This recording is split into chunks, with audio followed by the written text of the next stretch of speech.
Hello and welcome to this lesson on the tune Sussex Bonny Breast Knot for this instrument, which is a GD Anglo Concertina.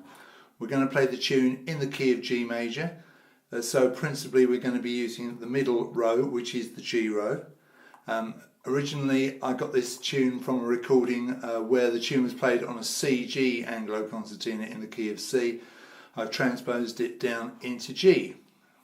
So because of that it's lower pitched, but I actually really like the sound of the GD. Sometimes I think the CG can sound a little bit squeaky, though I'm sure there's lots of you out there that would disagree with me. The key signature is G major, so all the F's are sharpened, and 4/4 is the time signature, so 4 beats to the bar. And our first bar is actually a pickup bar, though the way it's written out in the music looks like a complete bar of 4, but you'll see the first thing in the bar is a little block on the third line up, which is a minim rest, a 2-beat rest, and the lower stave, the bass clef, has got a semi-beat rest in it, a whole beat rest.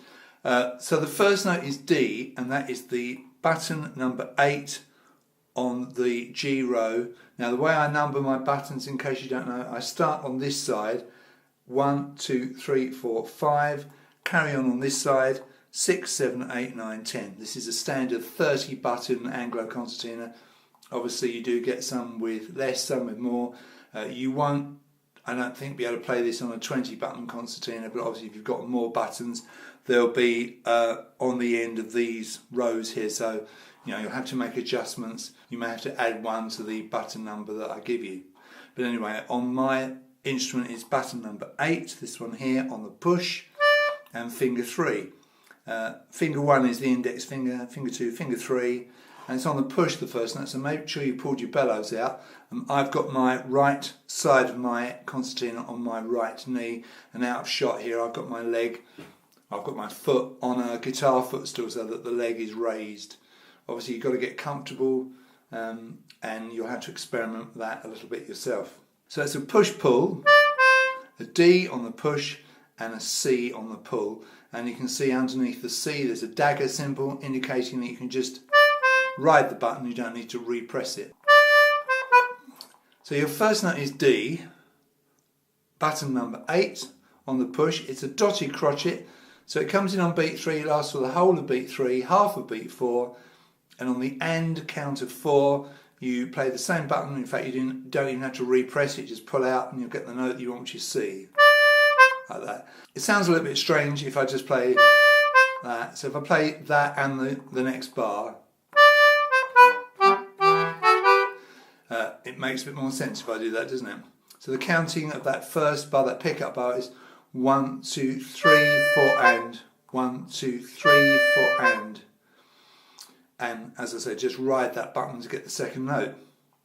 So you played your first little bar, you're now into the A section. See the A in the box there? There's an A and a B part to this tune. We're going to go into the A part proper now on the second stave.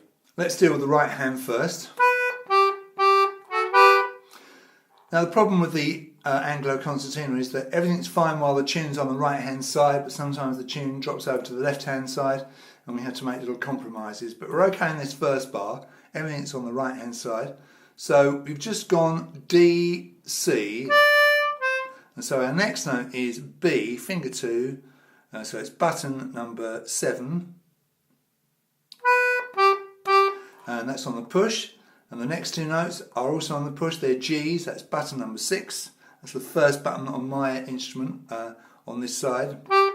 So crotchets 1, 2, 3, and then you're going to put your second finger down on button 7, leave your first finger on button 6, play 2 notes together, pull out, and that'll give you an A and F sharp, and then you simply ride the buttons, push in, and those notes will change to B and G. So that gives you, you're going to count that 1, 2, 3, 4 and like that. So that's your tune, if you like, your melody line. And the left hand, you've got your bass coming in here, your kind of accompaniment, and this is what you do. Now, you're playing button number 1 on the G row, which is the note G on the push. Remember, this is bass clef, So if you don't know what the notes are on the bass clef and the treble clef, I have got music theory sheets that you can download and learn from. So this is G, and then buttons 3 and 4 pushed in will give you G and B respectively. So this G is an octave on that G. So little finger on that low G note, and then I use finger 2 on the G, an octave above that, and finger 1 on the B. All on the push. Now you'll notice the next note has got a strike through, and it's got an oblique line going through the head of the note, because I want you to play it on the accidental row. That's the row furthest away from you, nearest the front of the instrument. On my instrument, this is going to be on button number 2 on that, what we call the accidental row, and the note is E and it's finger 3. So your bass line there is, notice that G's a bit reluctant to sound, not really pushing hard enough. Often these low reeds bend, you maybe hear that note bending. And so the counting there, 1, 2, 3, and the fourth beat is a rest. You can see that kind of upturned seagull, which is a crotchet rest. So if I put those 2 hands together, I'm going to hear what that sounds like.